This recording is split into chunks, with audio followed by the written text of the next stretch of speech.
नमस्कार मित्रांनो, तर वेस्ट कपड्यांपासून सॉक्स कसा बनवायचा या व्हिडिओमध्ये मी तुम्हाला दाखवणार आहे. चॅनलवरती नवीन असाल तर सबस्क्राईब करा आणि सॉक्स आवडला तर व्हिडिओला लाईक देखील करा.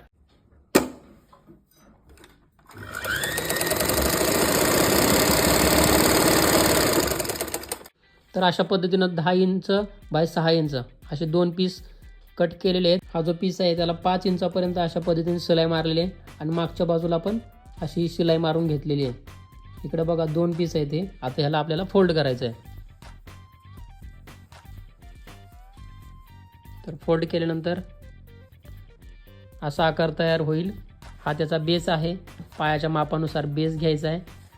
पहिला पार्ट आहे तो त्याच्यावरती ठेवायचा आणि त्याच्या राऊंडनी पूर्ण शिलाई मारून घ्यायची. अशा पद्धतीने आपला सॉक्स झालेला आहे तयार.